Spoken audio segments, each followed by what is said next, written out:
और राहुल बाबा कान खोलकर सुन लो और सब रूम वालों आप भी टिकट करा लो। 1 जनवरी 2024 को अयोध्या में गगनचुंबी राम मंदिर वहां पर आपको तैयार मिलेगा। कांग्रेसियों को जो बहुत कहते हैं कि मंदिर वहीं बनाएंगे पर तारीख नहीं बताएंगे, लो आ गई तारीख, आइए आप भी दर्शन करिए। न्यायालय के आदेश पर बना है, कोई भारतीय जनता पार्टी ने नहीं बनाया है। उसका ट्रस्ट बनाया गया, उसका संगठन बनाया गया सुप्रीम कोर्ट के आदेश पर, उससे बन रहा है। भारतीय जनता पार्टी नहीं बना रही। राम मंदिर निर्माण की तारीख के ऐलान के साथ ही एक बार फिर राजनीति में प्रभु श्री राम की एंट्री हो गई। गुरुवार को त्रिपुरा में केंद्रीय मंत्री अमित शाह ने घोषणा की कि अयोध्या में 1 जनवरी 2024 को राम मंदिर तैयार मिलेगा। शाह की इस घोषणा के बाद से बयानों का सिलसिला चल पड़ा है। कोई वाहवाही लूटता दिखा तो कोई आरोप लगाता, यानी अमित शाह के बयान के 30 घंटे के भीतर देश की राजनीति एक बार फिर राम नाम के इर्द गिर्द घूमने लगी। बयानबाजी की लिस्ट में ताजा नाम जुड़ा कांग्रेस के नए अध्यक्ष मल्लिकार्जुन खड़गे का। इन्होंने शाह पर निशाना साधा, कहा कि आप कोई महंत हैं क्या? तो वहीं दूसरी ओर आरजेडी नेता जगदानंद ने राम जन्मभूमि के आधार को ही नफरती बता दिया।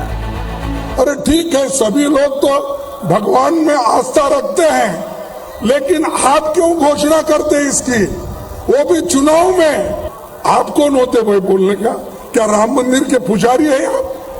क्या राम मंदिर के वहाँ महंत हैं आप? जहाँ नफरत की जमीन पर राम के मंदिर का निर्माण हो रहा है, अब लोगों के, गरीबों के, झोपड़ी वालों के, तुलसी के राम, सबरी के जूठन बैर खाने वाले राम अब भारत में नहीं, बल्कि पत्थरों के भीतर एक कैद केवल राम रहेंगे, बाकी सब जगह से राम खत्म हो गए। 23 के आगाज के साथ चुनावी साल भी शुरू हो चुका है। ऐसे में राम के नाम पर जारी सियासत ये बताती है कि राजनीतिक दल राम के सहारे अपनी चुनावी वैतरणी पार करना चाहते हैं। शायद यही वजह है कि मिशन छत्तीसगढ़ का शंखनाद करने कोरबा पहुंचे अमित शाह राम को याद करना नहीं भूले। और प्रभु श्री राम के नैनीहाल में आया हूं, इसलिए सारे छत्तीसगढ़िया लोगों को मन से जय श्री राम कहकर मेरी बात की शुरुआत करना चाहता हूं। ऐसा नहीं कि केवल बीजेपी राम नाम के एजेंडे के साथ चुनावी मैदान में हो। राजनीति में राम की महिमा और चुनाव में राम के समीकरण से कांग्रेस भी भली भांति वाकिफ है। खास तौर पर छत्तीसगढ़ में जब से भूपेश सरकार आई है, तब से वो कौशल्या के राम को लेकर आगे बढ़ रही है। इसी कड़ी में मुख्यमंत्री भूपेश बघेल ने राज्य में भगवान श्री राम की विशाल मूर्ति का अनावरण किया।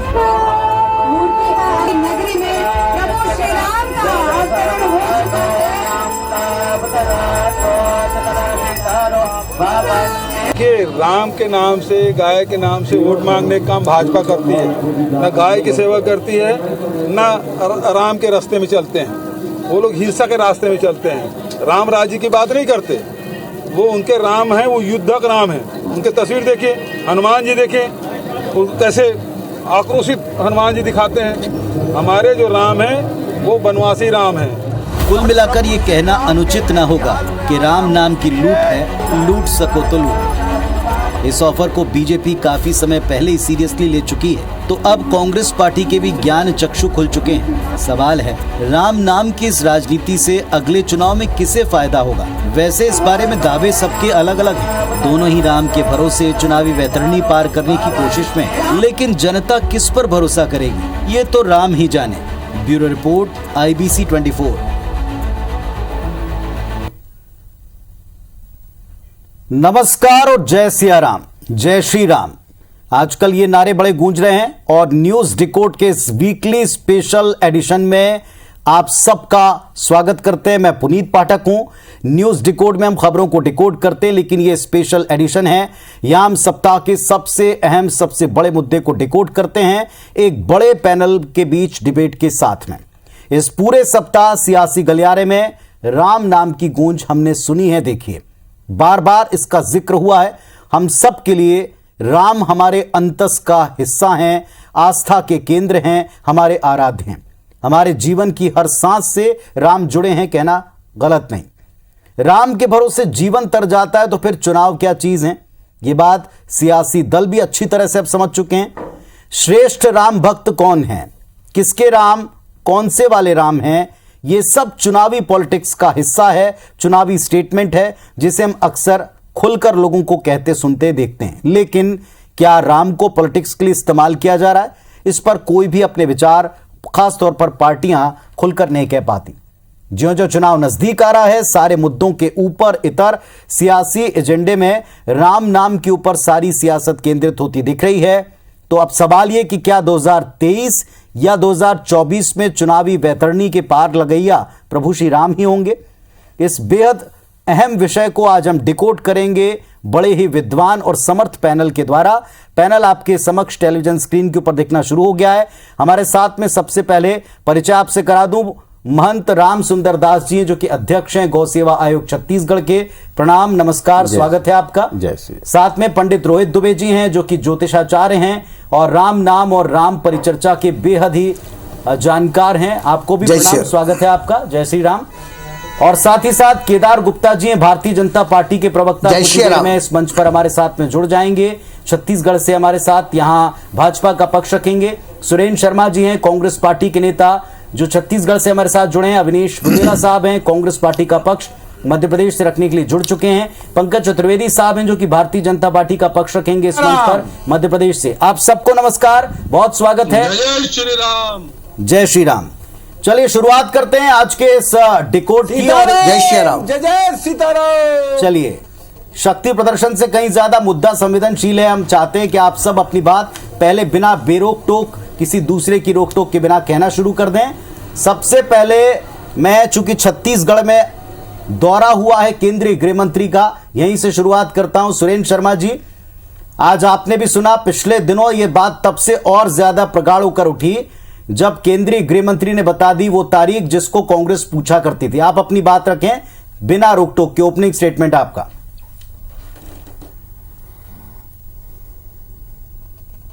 जी। सुरेंद्र शर्मा जी। भारत के जी कहिए।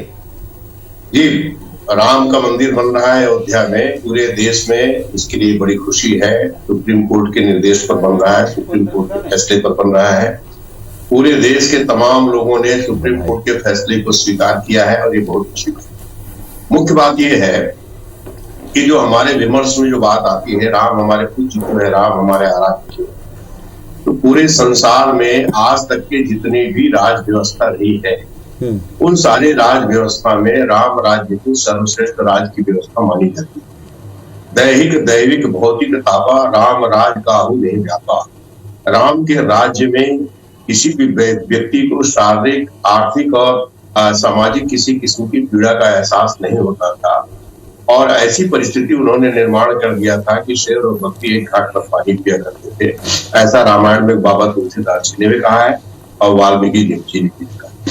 तो ये जो एक सर्वोच्च सबसे अच्छी जो राज व्यवस्था है, उस राज व्यवस्था की परिकल्पना को कांग्रेस पार्टी मानती है और उस बात को स्वीकार करती है।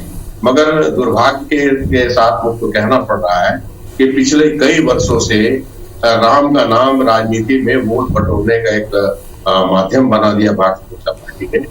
राम राज्य की परिकल्पना कांग्रेस पार्टी करती थी, उस दिशा में चलने की आवश्यकता है। राम राम जब हम कहते हैं, सबको अभिवादन जब करते हैं, राम राम हम कहते हैं, तो हमारे इस कथन में आप ये समझ लीजिए कि करो प्रणाम जोर पानी सिया राम मैं सब जग जानी। सब तो हृदय में उसी परमात्मा श्री राम का चित्र देख करके हम राम राम कहते हैं।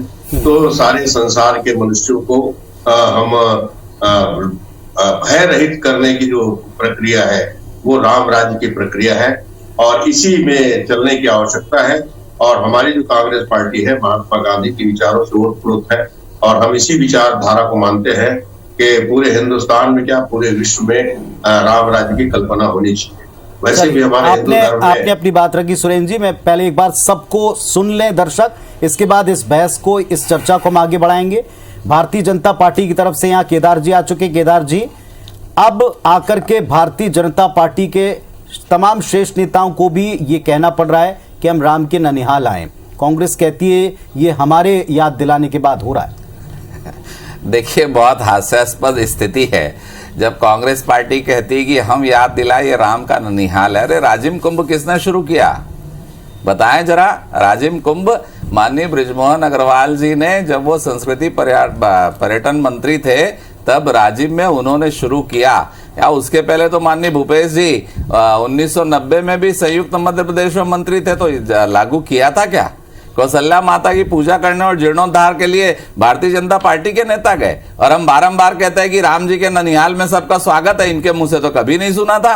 और सबसे बड़ी बात मैं कहूंगा कि स्वार्थ लाग करे सब प्रीति, सुरनर मुनिजन की है रीति। भारतीय जनता पार्टी आज से नहीं, शुरू से कह रही है कि राम हमारे हैं, राम सबके हैं, सब लोग राम का नाम लें। परंतु ये कहते थे, बारंबार कहते हैं मंदिर वहीं बनाएंगे, पर कांग्रेसी कहते थे ये लोग तारीख नहीं बताएंगे। अरे बड़ा गंदा और एक नारा देते थे, दिन में जय श्री राम और रात के 250 ग्राम। ये सब भूल गए क्या? ये जितने कांग्रेसी है ना, उनको मैं याद दिला रहा हूं। और आज भारतीय जनता पार्टी ने अगर राम मंदिर की शुरुआत की, प्रारंभ की तारीख बताई, तो पेट में दर्द हो रहा है। और निश्चित रूप से जब पूरा देश राममय हो गया है, तो छत्तीसगढ़ में भी राम का नाम तो जपना पड़ेगा ना। रामायण में ही लिखा है, जैसे सुरेंद्र भैया बोल रहे थे, तुलसीदास जी ने लिखा है, स्वार्थ लाग करे सब प्रीति, सुरनर मुनिजन की है रीति। तो करना तो पड़ेगा, और करिए, और आपका स्वागत है। परंतु राम के समान काम भी करना पड़ेगा। मोदी जी जैसे काम कर रहे हैं, समृद्ध सड़क योजना, कितने सारे बड़े बड़ी रेल की योजनाएं आ रही है। अभी वंदे भारत यहां से चालू हो गई, पर छत्तीसगढ़ में तो जो रोड हमने बना के गई है, उसका रिपेयरिंग तक नहीं हो रहा है। ये हाल हो गया है। खाली राम का नाम जप रहे हो, राम के काम तो करो। आप देखो अपराध बढ़ गया, हत्याएं हो रही है, बलात्कार हो रहा है, और महिलाओं के साथ तो जो अपराध बढ़े हैं उसको आप सोच नहीं सकते कि क्या अपराध हो गए। पता नहीं ऐसी कौन सी चीज मिलाई जा रही है शराब में। शराब तो लोग पीते थे, मैं मानता हूं, यहां भी पीते हैं, बाहर भी पीते हैं, पर छत्तीसगढ़ में पिछले दिनों से शराब पीकर पति अपनी पत्नियों की हत्या कर रहे हैं। ऐसे 20 मामले आ गए। पति बाप अपने बेटों की हत्या कर रहा है, गलत। अरे भाई, बाप कोई बेटे की हत्या, पत्नी की हत्या, जब होश आता है तो कैसा हो गया? तो आखिर ये शराब में भी क्या मिला रहा है? अरे राम का नाम लो और राम के समान काम करो। ठीक है, यही आरोप वो भी आप पे लगाते हैं कि आप अदालत के आदेश पर, खैर मैं उस पर बाद में आऊंगा, लेकिन वो स्वेच्छा से करें। चलिए डिटेल में आएंगे हम। लेकिन अविनीश बुंदेला साहब, क्या कांग्रेस पार्टी देर से आई लेकिन अब दुरुस्त आ रही है? अब जो कांग्रेस कहती है, क्या राममय जो पूरा वातावरण बताया जा रहा है, इस पर कांग्रेस को आना पड़ा है? ये व्यवस्था है, स्वेच्छा है, या केवल चुनावी वैतरणी पार करने का तरीका है? देखिए पुनित जी, सबसे पहले स्पष्ट कर दूं, कांग्रेस शुरू से कहती आई है कि धर्म हमारे लिए कभी राजनीति का विषय नहीं, धर्म निजी आस्था का विषय है। वही मैं आज फिर दोहराता हूं, ठीक है। और उसके बाद आप देखें, अगर आज ये कह रहे हैं कि तारीख बता रहे हैं, भैया ये तारीख बताने में आपने कितना कुछ पा लिया। सरकारें बना ली, राजनीति कर ली, और ये जो अभी ये जो कह रहे थे, कई सारे नारे बता रहे थे ना, तो मैं एक नारा और देता हूं। भाजपा वालों का नारा है, राम राम जपना, चंदे का माल अपना। भाजपा ने चंदा खाया है। अयोध्या में सबको मालूम कि 2 करोड़ की जमीन 15 मिनट बाद आपने 18 करोड़ की बेची है, ठीक है। और सबसे बड़ी बात आप देखें, प्रभु श्री राम का चरित्र तो वो चरित्र था, उनका ऐसा कहना था कि अगर मेरे राज्य के अंतिम व्यक्ति के मन में कहीं शंका है, दुख तो छोड़िए, अगर मन में कहीं शंका है तो मैं चैन की नींद नहीं सो सकता। ये किसने कहा था? राजा राम ने कहा था। और इसी आधार पर एक व्यक्ति के मन में शक था माता सीता को लेकर, तो उन्होंने माता सीता का त्याग कर दिया था। और आप जो सबसे बड़ी बात, जो घृणा की राजनीति आप फैला रहे हैं प्रदेश में, पूरे देश में, वो कभी प्रभु श्री राम के राम राज की कल्पना नहीं हो सकती। और ये क्या कह रहे हैं कि हम पर आरोप लगाते हैं। इन्होंने अभी एक फिल्म बनाई थी राम सेतु, हमारे गृह मंत्री नरोत्तम मिश्रा ने उसका खूब विज्ञापन किया था। फिल्म तो फ्लॉप हुई, सुपर फ्लॉप, वो एक अलग विषय है। सबसे बड़ी बात, राज्यसभा में मोदी सरकार ने लिखित में हलफनामा दिया कि वह राम सेतु जैसी कोई चीज नहीं पाई गई। ये जो हम पर आरोप लगाते थे, हम बार बार कहते थे कि सेतु समुद्रम प्रोजेक्ट अटल सरकार का था और उसमें जहाजानी मंत्री शत्रुघ्न सिन्हा थे, उनका निर्णय था, ये हम पर झूठ थोपते थे। लेकिन ये स्पष्ट हो गया कि राम को काल्पनिक बताने वाला अगर कोई है तो भारतीय जनता पार्टी है, क्योंकि अभी 8 दिन पहले वो चीज स्पष्ट हुई है कि इन्होंने कहा है कि वहां राम सेतु जैसी कोई चीज नहीं पाई। मतलब अब राम के अस्तित्व को नकार रहे हैं। अब आ जाइए राम मंदिर पर। राम मंदिर पर मैं कुछ नहीं कह रहा हूं, आपके जो एक बड़े नेता हैं स्वामी जी, जिनको सुब्रमण्यम स्वामी, उनने क्या कहा कि राम मंदिर के निर्माण में मोदी जी का कोई रोल नहीं, मोदी जी का कोई सहयोग नहीं, अटल बिहारी का सहयोग नहीं। उन्होंने 3 नाम बोले, हम सब, उन्होंने बोला राजीव गांधी जी, उन्होंने बोला पीवी नरसिम्हा राव, एक उन्होंने बोला कैलाश सिंगल, आज इनका अशोक सिंगल। आज इनका नाम आप क्यों नहीं लेते हो? अशोक सिंगल तो आपकी पार्टी के हैं भैया, आपके संगठन से जुड़े रहे। चलिए तो ठीक ये है, जो आप गंदा आपने भी अपनी बात रखी। अब जरा भारतीय जनता पार्टी का उत्तर सुन ले। 4 दिन पहले पंकज चतुर्वेदी जी उत्तर दीजिएगा। और क्या राम पर राजनीति के बिना क्या चुनावी वैतरणी पार नहीं होगी? और कांग्रेस के जितने स्टेटमेंट है उसके भी आप उत्तर दे सकते हैं, शुरुआती स्टेटमेंट। पुनीत जी, चुनावी नहीं दुनियावी वैतरणी यदि पार करना तो प्रभु श्री राम का नाम लेना पड़ेगा। और राम हम सबके रोम रोम में है। और कितना झूठ प्रस्तुत किया जा रहा है। राज्यसभा में हलफनामा होता है पुनीत जी। राज्यसभा में जितेंद्र सिंह जी ने स्पष्ट तौर पर कहा कि वो जो राम सेतु के जो अवशेष हैं, राम सेतु, आपको मौका मिलेगा अवनीश जी, आपको मौका मिलेगा। आदरणीय अवनीश जी, ओपन डिबेट में आपको मौका मिलेगा। 1 मिनट, आप भी केदार जी, आप सब मर्यादा पुरुषोत्तम पर यहाँ चर्चा करने के लिए जुटे हैं। थोड़ी सी मर्यादा इस बहस की रखिएगा, अपने पदों की रखिएगा। 1 मिनट अवनीश जी, 1 मिनट। अभी बिना बेरोक चल रहा है, आप बिना रोक, अभी आप न करें। 1 मिनट, चलिए 1 मिनट। पंकज जी अपनी बात रखें, पंकज जी अपनी बात रखें। जी, कांग्रेस पार्टी की सरकार ने, मनमोहन सिंह जी की सरकार ने सुप्रीम कोर्ट में शपथ पत्र दिया कि राम सेतु काल्पनिक है, भगवान श्री राम काल्पनिक है। इन कांग्रेस के लोगों ने विवादित ढांचे के लिए, मंदिर निर्माण के विरोध के लिए वकील खड़े किए, पैसे दिए। सलमान खुर्शीद ने कांग्रेस और हिंदू धर्म और भगवान श्री राम की तुलना बोको हरम से करी। दिग्विजय सिंह ने राम मंदिर का, राम नाम का, राम काज का विरोध किया। और आज ये राम की बात करते हैं, शर्म आना चाहिए इनको। ये गलत आरोप लगा रहे हैं, मुझे इस पर आपत्ति है। कल तक प्रभु श्री राम को काल्पनिक मानते थे। आपको मौका मिलेगा, बुधेला साहब आपको मौका मिलेगा। 2 मिनट को अपनी बात रख लें। प्रताप है, मुझे आपत्ति है, ये झूठ, यही जहर घोलती भाजपा, यही नफरत घोलती भाजपा जो पंकज जी बोल रहे हैं, राम राम कर रहे हैं, यही कर रही है भारतीय जनता पार्टी। अवनीश साहब, जो पंकज जी यहाँ कर रहे हैं वो बिल्कुल जीता जागता राम नाम का विरोध किया, मंदिर का विरोध किया। और आज राम की कृपा ऐसी है कि तुष्टीकरण वाले कांग्रेस आप ये सही बोल रहे हैं केदार गुप्ता जी, बताओ ये सही बोल रहे हैं? आप मुझसे करें शांत रहो, चाहिए। ये सही बोल रहे हैं? राम को काल्पनिक पात्र बताते थे जब राम मंदिर का। चलिए आप दोनों मुझे 2 मिनट दीजिए। हमारे साथ में 2 और भी प्रकांड जानकार बैठे हैं, उनको एक बार सुन लें, फिर आप लोग अपनी सीधी बहस करिएगा। लगता है कि इतनी आतुरता है कि आप पहले कमेंट्स भी नहीं आने देना चाह रहे हैं। आप रुक जाइए 2 मिनट। आप 2 मिनट के बाद आप सीधे अपने सवाल जवाब पर आइएगा, इसका भी अवसर है। ये पूरे 1 घंटे की डिबेट हम कोशिश कर रहे हैं लोगों को निर्बाध तौर पर, मर्यादित तौर पर दिखा पाए। महंत राम सुंदर दास जी हैं, जिनके नाम में भी राम में मौजूद है। महंत जी, क्या अब ये अनिवार्य तौर पर समझ लिया जाए कि बिना राम नाम के जीवन तो नहीं चलता, सियासत भी नहीं चल रही? आदरणीय पुनीत जी, आपको बहुत बहुत धन्यवाद कि आपने इतना अच्छा मर्यादा पुरुष राघवेंद्र सरकार जी का के नाम से आपने डिबेट रखा है जी। मर्यादा पुरुष राघवेंद्र सरकार जो अखिल ब्रह्मांड नायक हैं, रहो को शिरोमणि हैं, और आज सबके सब राम राज्य की कल्पना करते हैं। लेकिन राम राज्य के मूल को लोग भूल जाते हैं कि उसके नींव में क्या है। जैसे मर्यादा पुरुष राघवेंद्र सरकार 14 वर्ष का वनवास करके जब वो अयोध्या वापस आए, गुरु वशिष्ठ जी ने जब उन्हें राजगद्दी पर, राज सिंहासन पर बैठा दिए, तो उस सबसे पहले जो उन्होंने कार्य किया, भगवान राम ने सबसे पहले जो कार्य किया, गोस्वामी तुलसीदास महाराज ने लिखा इस बात को कि एक बार रघुनाथ बुलाए, गुर द्विज पुरवासीन सब आए। सबके सबको उन्होंने बुलवाया, और जब सब आ गए तब उन्होंने कहा कि एक बार रघुनाथ बुलाए और गुर द्विज पुरवासीन सब आए। फिर उन्होंने कहा कि जौ अनीति कछु भाषाओं भाई, तौ मोहि बरजो भय विसराई। मर्यादा पुरुष राघवेंद्र सरकार जी ने कहा कि राजमद में आकर के यदि मैं ऐसा कोई निर्णय कर दूं जिससे किसी व्यक्ति का या फिर राज्य का, राष्ट्र का अहित होने वाला हो, तो भय को विसर करके, भूल करके मुझे बरजना, मुझे मना करना। ये मर्यादा पुरुष राघवेंद्र सरकार ने कहा। तब कहीं जाकर के राम राज्य की स्थापना अयोध्या में हुई, भारतवर्ष में हुई। आज के राजनेता को आप कुछ भी सुझाव दें तो उसको अन्यथा ले लेते हैं और सुझाव देने वालों के विरुद्ध में कार्य करना प्रारंभ कर देते हैं।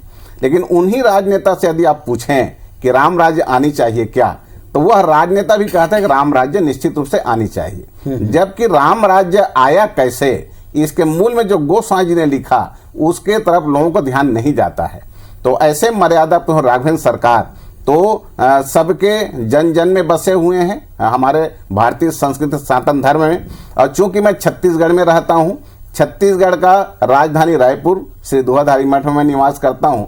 मर्यादा पर राघवेंद्र सरकार का तो मैं भक्त हूं, उनका मैं सेवक ही हूं।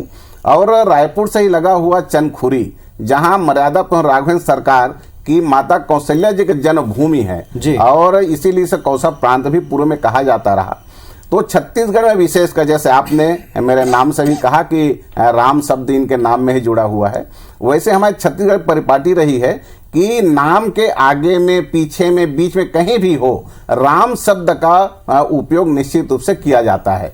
यहाँ रामलाल, श्यामलाल जी, राम का नाम, हर नाम के पीछे लोगों का नाम पीछे आता है। मान से ये तो तय है कि जीवन नहीं चलता, लेकिन अब ऐसा लगने लगा कि सियासत, हर कोई कहता है कि इस पर सियासत नहीं होनी चाहिए, पर वो भी शायद इसके बिना चल नहीं रहे। हमारे साथ पंडित रोहित दुबे जी हैं, राम नाम के और इस पर होने वाले पूरे वातावरण को जो देख समझ रहे हैं, अनुभव कर रहे हैं, उनको भी मैं जरा सुन लूं। पंडित जी, आप क्या मानते हैं? आप सब पक्षों को सुन चुके हैं, राम राज्य हर कोई चाहता है, कौन इसकी तरफ आगे बढ़ रहा है, कौन केवल सियासत के लिए इस्तेमाल कर रहा है, ये एक अलग मुद्दा है। लेकिन क्या अब राम नाम के बिना ये संभव नहीं कि कोई चुनाव हम देखें देश में या प्रदेश में?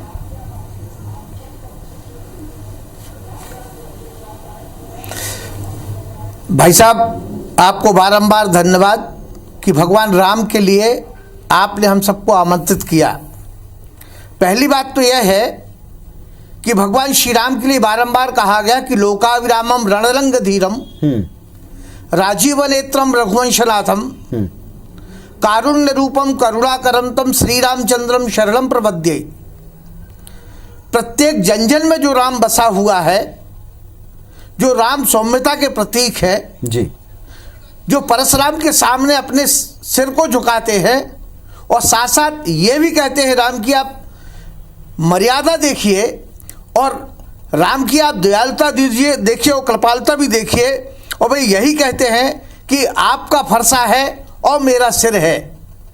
अगर आपको इससे संतोष हो रहा है तो निश्चित रूप से आप कर सकते हैं।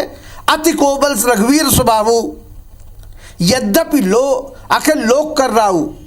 भगवान राम अखिल विश्व के स्वामी हैं, लेकिन उसके बाद भी पूरी मर्यादाओं में रहते हैं। लेकिन आज सारी की सारी मर्यादाएं समाप्त हो रही हैं। यदि हम बात करें राज्य की, तो केवल एक भरत के लिए उन्होंने सारे राज्य का त्याग कर दिया। वो भरत भाई का प्रेम था कि वो स्वयं चित्रकूट में मनाने के लिए उनको पहुंचते हैं, लेकिन परिस्थितियों को देखने के बाद जी भरत कहते हैं कि मैं केवल प्रभुवत पूजी पावरी हृदय प्रेम समात, और वे केवल प्रभु की पावरी के माध्यम से, खड़ाऊ के माध्यम से लगातार 14 वर्ष तक राज्य करते हैं। यह हमारे भगवान राम की कल्पना है। वे सौम्य शक्ति के प्रतीक हैं। और आप अगर हर जगह देखें तो उनके लिए कहा गया कि नमा परम मन से स्वाद चरण कमल चरण मकरंदाय, जी जी, जिनके चरण कमल में मकरंद होकर परमहंस विचरण करते हैं। परंतु भगवान श्री राम तो ये पंडित जी, आज की तारीख का जिस पर हम राम का जिस विषय पर हम चर्चा कर रहे हैं, उसमें प्रश्न तो ये कि क्या इन आदर्शों का वाकई कोई अनुसरण करना चाहता है या केवल इनको समक्ष रखकर केवल इस पर राजनीतिक लाभ लेने की मंशा रखता है? कोई स्वीकार नहीं करता, लेकिन क्या ऐसा होता हो हम देख नहीं रहे हैं। तारीख के ऊपर बहस छिड़ गई कि तारीख आप क्यों बता रहे हैं। चलिए इसी पर हम चर्चा की शुरुआत करते हैं थोड़ा सा। अवनीश जी, आप लगातार बोल रहे थे, एक सवाल का जवाब, क्या तारीख बताने से किसी भी व्यक्ति के कांग्रेस पार्टी को कोई आपत्ति है तो क्या आधार है? देखिए पुनीत जी, मैंने अभी छत्तीसगढ़ की बात भी ध्यान से सुनी। छत्तीसगढ़ के भाजपा के प्रवक्ता बोल रहे थे कि 1990 में भूपेश बघेल मंत्री रहे, वो जब मध्य प्रदेश के 2 भाग नहीं हुए थे। मतलब आश्चर्य इस बात का है कि आप हमेशा ये क्यों भूल जाते हैं कि जब आप एक उंगली किसी की ओर उठाते 3 आपकी ओर इशारा करती है। बीच में 15 साल का आपका खुद का शासनकाल भूल गए। भूपेश बघेल जी, मैं समझता हूँ उस समय दिग्विजय सिंह की सरकार में एक राज्य मंत्री थे। क्या उनकी इतनी हैसियत थी कि कोई बहुत बड़े निर्णय ले पाते हैं? ठीक है, अब जिस विभाग के मंत्री रहे होंगे तो क्या वो महत्वपूर्ण होगा। मतलब बीच में 15 जी, साल रमन सिंह जी मंत्री का रह के भूपेश जी मंत्री थे, तो रामका ननिहाल याद नहीं आता था छत्तीसगढ़ में, अब याद आ रहा है, आप स्वीकार कर रहे हैं, अच्छी बात है कि विकास की शुरू केदार जी सुन लीजिए, विकास की शुरुआत, कोई भी कार्य की शुरुआत आप देखें सदैव से कांग्रेस पार्टी ने की। मध्य प्रदेश की बात करूं, 15 साल ही सत्ता में रहे, इनको महाकाल मंदिर के विकास की जीर्णोद्धार की इतनी 30 रुपए भी उसके लिए सैंक्शन नहीं किए। कमलनाथ जी की सरकार है 305 करोड़ रुपए। ओमकारेश्वर मंदिर की बात करें, हमने उसके विकास के लिए 155 करोड़ रुपए दी। 15 साल में शिवराज जी क्या करते रहे, भगवान जाने क्या। अच्छा, ये जो विकास का खाका, पंकज जी एक पॉइंट दे रहे हैं, पंकज जी आप अपनी बात खुलकर रखें, उत्तर देंगे सुरेंद्र शर्मा जी। शताब्दी राजिम का कुंभ बृजमोहन अग्रवाल जी ने रमन सिंह जी की सरकार में मंत्री के रूप में शुरू किया। भाव चाहिए, बतौर मुख्यमंत्री रमन सिंह ने उसका समर्थन सुरेंद्र शर्मा जी। और राजिम कुंभ का आज राजिम का कुंभ आज छत्तीसगढ़ की पहचान और पर्याय के दो फाड़ हो जाते हैं। आप कैसा विकास कर रहे हैं? बुलेट ट्रेन आपकी कहाँ है, आपकी सड़कें कहाँ हैं? अवनीश साहब उनको भी सुनिए और दूसरों को भी उत्तर देने दीजिएगा, मेरा आपसे बड़ा करबद्ध निवेदन है। सुरेंद्र शर्मा जी उत्तर देंगे इस बात का। सुरेंद्र जी सुन पा रहे हैं तो बात रखिए। राम के नाम पर आपने जो लूट मचा रखी है, राम पर चर्चा हो रही है, राम तो पहले इस बात का ध्यान रखें ये कितनी बड़ा कि राम के दरबार में बिना गुरु के अनुमति के कोई आदमी नहीं बोलता। तो मैं चाहता हूं कि ये जो आपने 1 घंटे का 4 वर्ष रखा है, ये मुर्गा लड़ाई ना हो, चर्चा। बिल्कुल बिल्कुल, प्रयास हमारा ये है, मेरा प्रयास ये। बहुत बढ़िया प्रश्न किया है हमारे भारतीय जनता पार्टी के मित्र ने भोपाल से। भाई साहब, कुंभ का गठन कैसे होता है? आप हिंदू हैं, आपको पता होगा। कुंभ कहाँ कहाँ होता है इसकी जानकारी आपको होगी। जहां अमृत गिरे थे वहां कुंभ होता है, उज्जैन में होता है, प्रयागराज में होता है, हरिद्वार में होता है। आपने राजिम में कुंभ स्थापित कर दिया जहां पुण्य मेला होता था। आप हिंदू धर्म का मजाक बनाना चाहते हैं, ये बात हम कैसे स्वीकार कर लेंगे? हम भी तो हिंदू हैं। इसलिए हमने राजीव राम के ननिहाल से अवनीश जी, आप ही की पार्टी के सुरेंद्र शर्मा जी, जरा उनको भी बोल लेने दें। अवनीश जी जरा शांति रखो, सबका समय बर्बाद मत करो। अवनीश जी, आदरणीय अवनीश जी, ये सुरेंद्र शर्मा जी कह रहे हैं, आपकी पार्टी के वरिष्ठ नेता है, आपसे प्रवक्ता हो, शांति रखो। जी जी, थोड़ा सा सुन लें, समझ लें, कई बातें उल्टी ना पड़ जाए। सुरेंद्र शर्मा जी ने जो कहा इसका उत्तर देंगे यहाँ से। अच्छा भाई, मैं गुप्ता जी की बात का जवाब दे रहा हूँ। गुप्ता राम कहने वाली सरकार 15 साल में न कौशल्या माता मंदिर का पुनरुद्धार किया, न यहाँ दंडकारण्य में जो राम वनगमन पथ था, राम भगवान ने यहाँ बहुत लंबा समय बिताया था, उसकी कोई खोज की, न उसके संदर्भ में कोई काम किया। और आज छत्तीसगढ़ की सरकार, ठीक है पंकज जी, आपने बात शुरू की थी, आप इसका उत्तर दें। वो ये कह रहे हैं कि आप किस आधार के ऊपर ये कह रहे हैं, क्योंकि लंबे समय तक सरकार चलाई आपने, बावजूद इसके ना परिपथ के ऊपर काम किया, बिना कोर्ट के आदेश के यहाँ सरकार काम कर रही। छत्तीसगढ़ का विषय है पुरीन जी। राम जी आ रहा हूं, आपके पास भी आऊं। पंकज जी, केदार जी कुछ बोल रहे हैं। पंकज जी पहले आप रख दे बात, क्योंकि उन्होंने आपकी बात का उत्तर दिया है। मैं सिर्फ ये आग्रह कर रहा था कि शर्मा जी की आपत्ति ये है कि जहां जहां जब अमृत को लेके जाया जा रहा था कि दानव अमृत ना पकड़ लें, तो जहां जहां अमृत की बूंदे छलकी वहां कुंभ होता है। बिल्कुल ठीक बात है, पर केदार जी, कुंभ हर उस हिंदू समागम को कहते हैं जहां सनातनी एकत्रित होते हैं। तो राजिम का कुंभ वही कुंभ है जहां सनातनी एकत्रित होते हैं, वही कुंभ है कि जहां प्रभु श्री राम की ननिहाल, माता कौशल्या की नगरी, सुकौशल महाराज का प्रांत, जिसको कौशल प्रांत कहा जाता है, उसकी बात की जाती है। हम तो ये पूछते हैं कि अब बीजेपी की सरकार तो 15 साल थी, उसके पहले 90 तक तो कांग्रेस पार्टी की सरकार थी। आपने कौन सा सरकारों ने? हमारे नर्मदा में भी कुंभ होता है। अरे सुन लीजिए, सनातन धर्म में कुंभ की अपनी एक कथा है। माननीय पंडित जी बैठे हैं, प्रत्येक 6 साल में नर्मदा का कुंभ भी लगता है। ईसाचार्य जी बैठे हैं, आप पूछ लीजिए। ऐसे जैसे शंकराचार्य के पीठ होते हैं, उसी तरह से कुंभ का भी एक निश्चित स्थान होता है। अब वो भी कुंभ का कुंभ का नाम है, वो 12 साल में होता है, कोई रोज कुंभ नहीं होता। चलिए अगला विषय, 15 साल में क्यों परिपथ पर काम नहीं किया, अब सरकार कर रही, कौशल्या माता मंदिर पर काम नहीं किया। केदार जी इसका उत्तर दे रहे हैं यहाँ से। देखिए, सबसे पहले तो मैं अवनीश जी से हाथ जोड़कर आग्रह करूंगा, राम राम भाई साहब, थोड़ा धीरज रखो, सबको बोलने दो। और सबसे बड़ी बात मैं आपको बताना चाहता हूं, मैं छत्तीसगढ़ पर्यटन मंडल का उपाध्यक्ष रहा 2016 से लेकर 18 तक, और 2017 के बाद राम वन गमन पथ की फाइल मैंने दस्तखत करके आगे बढ़ाई। चुनाव हुआ, उसकी प्रोसेस आगे हुई थी, हम हार गए, और वो राम की कृपा हुई कि इनको बुद्धि आ गई कि पूरा देश राममय है, इस पे काम कर लो, तो फाइल राम की हमारी आगे बढ़ाई हुई है। राम काज कीने बिना मोहि कहां विश्राम, ऐसे नरेंद्र मोदी जी बैठे हुए हैं जो लगातार सारा काम कर रहे हैं। सवाल इस बात का नहीं है कि कोर्ट के ऑर्डर से राम मंदिर बन रहा है, सवाल इस बात का है कि 60 वर्षों तक कोर्ट में मामला पेंडिंग था, तो कांग्रेस के राज में क्यों नहीं बना? क्योंकि ये राम भक्त नहीं थे। राम की कृपा तो राम भक्तों पे होगी ना। चलिए बुंदेला साहब क्या कहना चाह रहे हैं? मैं कहना चाहता हूं पुनीत जी, और निश्चित रूप से आज पूरा देश राममय है, उसका कारण अगर कोई है तो पूरा देश राममय, इसलिए आपको लगातार राम के नाम को लेकर आगे बढ़ती रही। बुंदेला साहब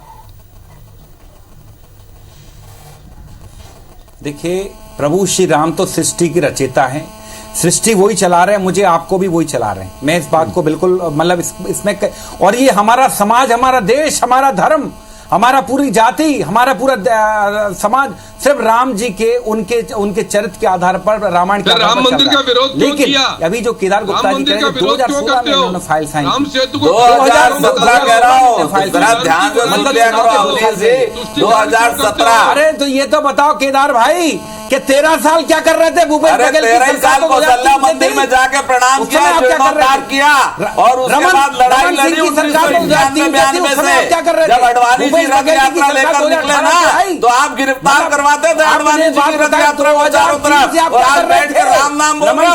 अरे बगला हो आप लोग, बगला। जब राम नाम पूरे देश में जपा जा रहा है ना, तब आप बगला बन के बैठे हो, राम को लेने के लिए मिलने वाला नहीं है। कोई काम नहीं किया, अडवाणी जी की रथ यात्रा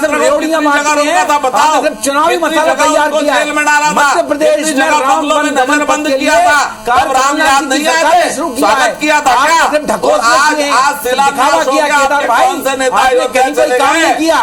बता दो एक नाम अवनीश जी, मुझे अवनीश जी एक नाम बताओ। हमने एयर इंडिया बनाया जिसको टाटा को बेच दिया, हमने पीएससी बनाया जिसको आपने बेच दिया, हमने बैंक बनाए जिसको आपने बेच दिया, हमने एयरपोर्ट बनाए, रेलवे स्टेशन बनाए जिसको आपने बेच दिया, हमने औद्योगिकरण किया जिसको आप बेच रहे हो, हमने मेडिकल कॉलेज बनाए, यूनिवर्सिटी बनाई, बड़े बड़े हॉस्पिटल बनाए, कांग्रेस आप नहीं बना पाए, मजबूर है राम जी के साथ। आप बड़ी बात कह रहे हैं केदार जी, एक मिनट केदार जी, और एक मिनट बुंदेला साहब, आप दोनों लोग जो कह रहे हो एक दूसरे को सुन भी नहीं पा रहे। एक मिनट बुंदेला साहब दीजिएगा, एक बड़ी बात यहां पर आप बुंदेला साहब ही कह रहे हैं, पंकज जी उत्तर दें कि हम ऐसे काम कर रहे हैं जो जनहित में, चूंकि हम राजनीति से जुड़ी भी चर्चा लेकर बैठे, हम जनहित के काम कर रहे हैं, वो आप कर नहीं पाए, इसलिए आपको इनका सहारा लेना पड़ रहा। उत्तर पंकज जी दें।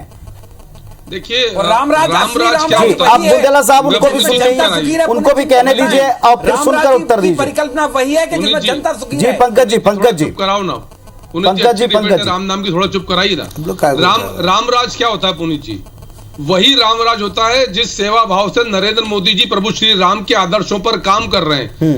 अंत्योदय, मुख्यमंत्री, प्रधानमंत्री आवास योजना, प्रधानमंत्री की स्वास्थ्य आयुष्मान योजना, हर एक गरीब को मकान, हर एक गरीब को छत, निःशुल्क टीकाकरण, स्वास्थ्य के क्षेत्र में। सुरेंद्र जी आप सहमत हैं या इस बात पे कांग्रेस को आपत्ति? रोजगार क्षेत्र में यही तो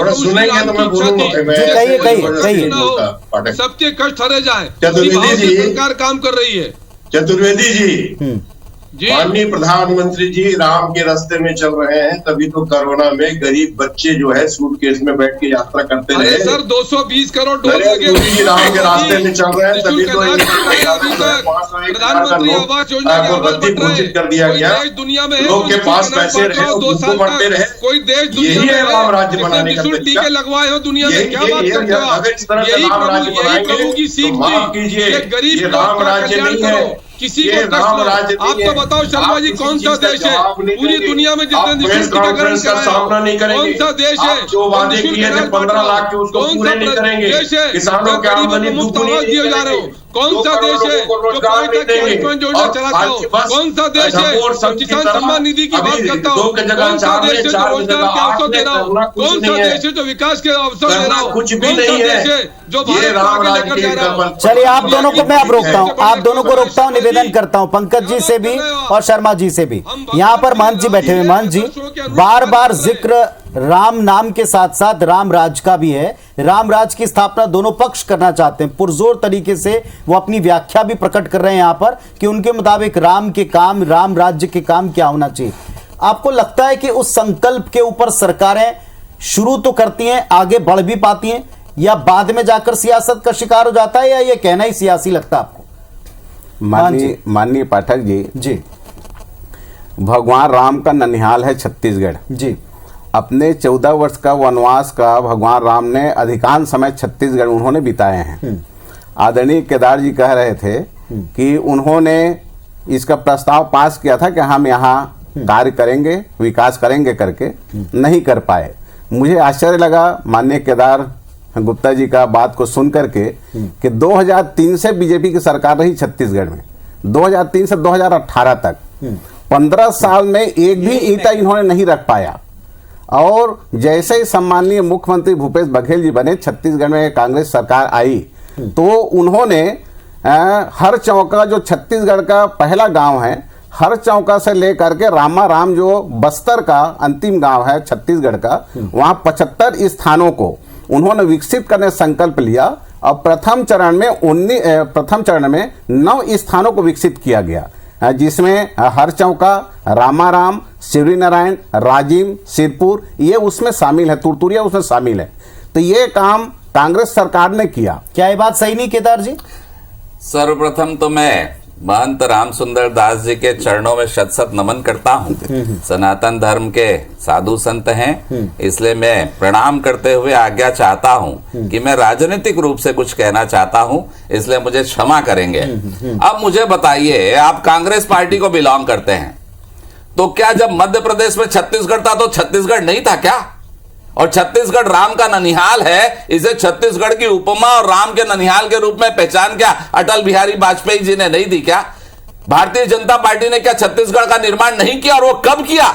2001 में। आप लोग क्या कर रहे थे? चलिए, पुरी जी मेरी बात आप पूरी सुन लीजिए। मैं इनकी बात कह रहा हूं, ये कहते हैं ना 3 से 15 साल हम थे, तो 60 साल ये क्या कर रहे थे? क्या उस समय कौशल्या माता नहीं थी? क्या राम जी का वन कम पता नहीं हुआ था? क्यों नहीं बनाया इन लोगों ने? इस बात का जवाब दे। केदार जी, आप ही से प्रश्न है, आप ही को उत्तर देना। मेरा प्रश्न केवल एक मिनट, क्या कर रहे थे मध्य प्रदेश? केदार जी, एक प्रश्न है बार बार, ये क्या तुलना करके हम इस बात से अपने आप को विलग कर सकते हैं? क्योंकि संकल्प आपने प्रकट किया, तो ये प्रश्न बार बार आपसे पूछा जाता है कि जब आप बाद में संकल्प प्रकट करते हैं और कहते हैं कि हम ये काम करने के इच्छुक हैं, तो क्यों नहीं कर पाए? ये सवाल, क्या बाधाएं रही? आप बाधाओं के बारे में बताएं। सीधी एक लाइन की बात है, ये बात अलग है, बाधाएं क्या रही? मैंने आपको सन बताया, मैंने बताया राजिम कुंभ का कब से शुरुआत हुई, बृजमोहन अग्रवाल जी ने उसे शुरू किया। सुनिए, राम काज है, सब काम एक साथ नहीं होते पुनीत जी। जब जैसे 2017 मैंने बताया हमने शुरुआत की,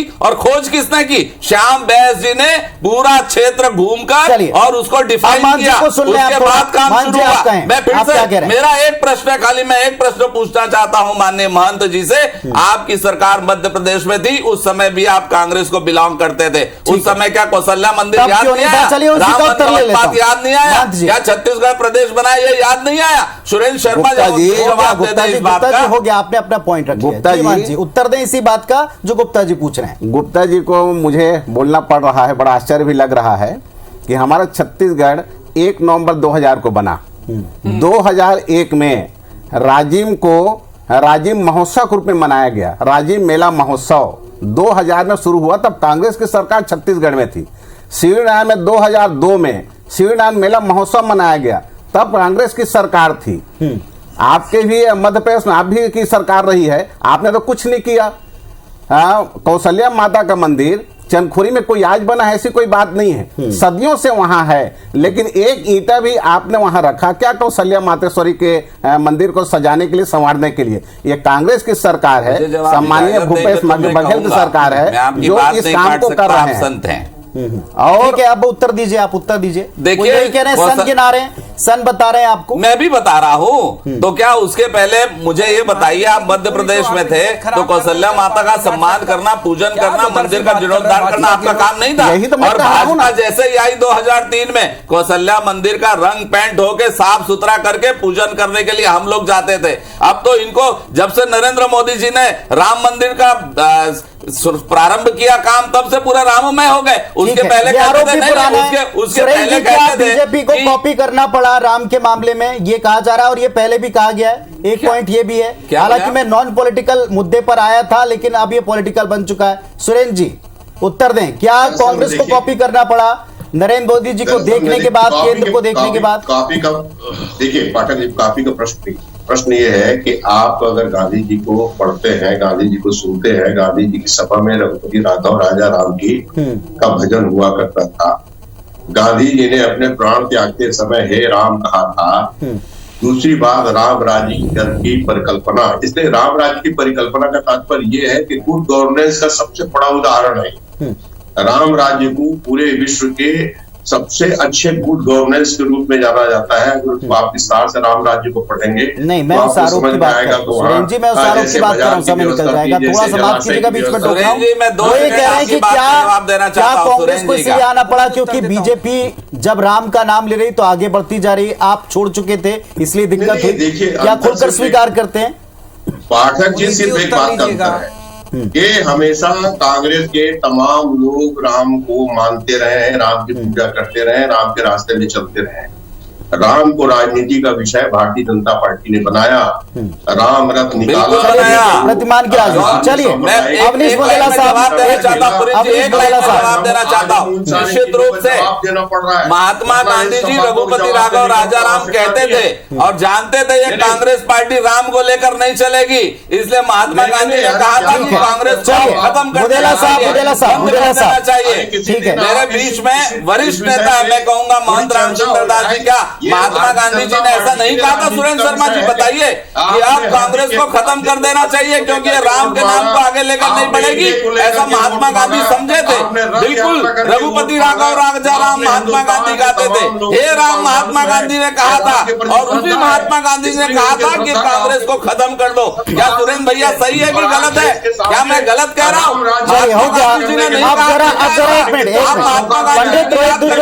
पंडित जी को सुनने दें, रोहित जी को सुनने दें। रोहित जी, नॉन पॉलिटिकल सवाल पे भी पॉलिटिक्स आ जाती है, इस बात का प्रतीक है कि बिना इसके काम ही आजकल नहीं चल रहा। मेरा जवाब मैं एक मिनट आऊंगा आपके पास, बुंदेला साहब आपके पास भी आऊंगा, आपको सुनेंगे, आप फिर वापस इसी मोड में चले जाएंगे। मैं ये कह रहा हूं, राम के जानकार के नाते रोहित दुबे जी, क्या वाकई में कोई मंशानुरूप, अपने कथनानुरूप राम राज्य की तरफ जा रहा है? ना, राम राज्य की तरफ कोई नहीं जा रहा।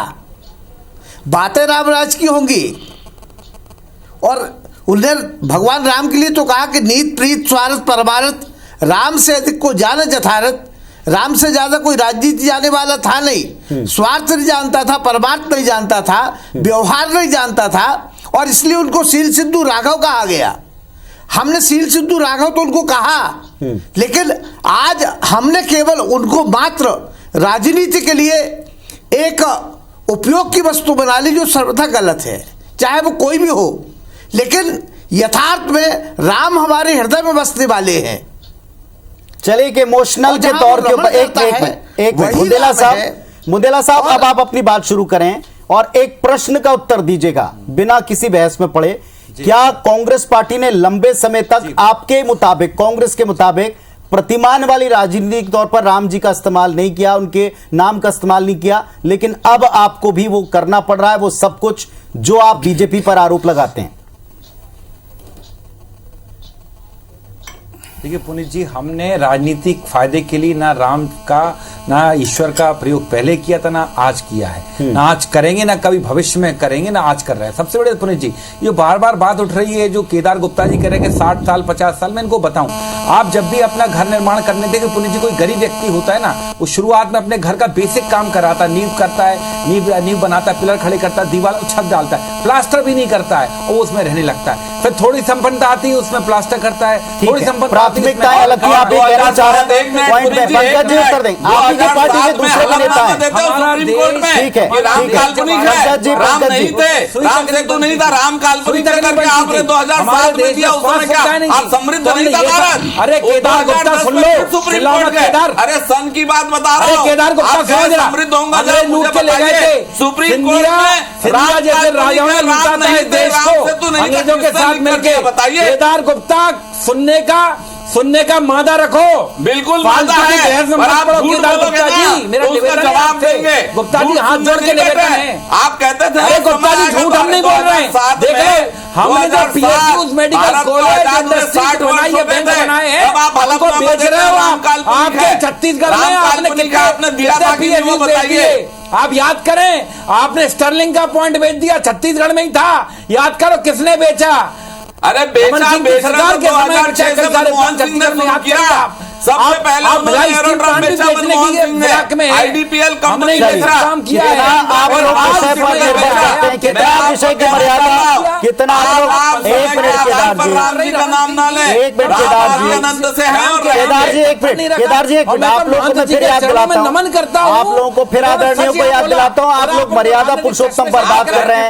एक मिनट पंकज जी को सुनिए, केदार जी आप ही की पार्टी के हैं, पंकज जी बार बार ये पॉइंट है जो आपने कांग्रेस पर आरोप लगाए वो ही उत्तर आपको देना पड़ा राज्यसभा में। एक मिनट केदार जी, एक मिनट केदार जी, आपकी आत्मा दूषित है, स्पष्ट कर दी, सब कुछ हो जाए, राम को ले आओ, हमारी मनसा स्पष्ट है, पहले पंकज जी एक मिनट, आप ही की पार्टी के नेता हैं साहब, उनको बोलने दें। पंकज जी, आदरणीय पंकज जी, हिंदुओं ने अब तक किसी ने नहीं लूटा।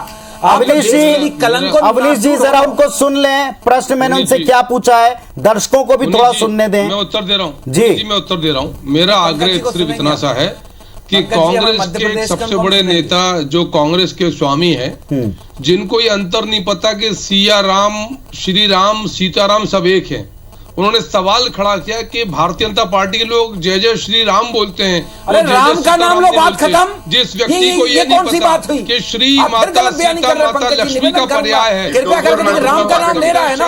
अरे ना उनको राम का पता है ना, हिंदू और हिंदुत्व का पता है। सुरेंद्र जी से कह रहे हैं, सुरेंद्र जी एक मिनट सुरेंद्र जी अलग अलग कैसे हो गए?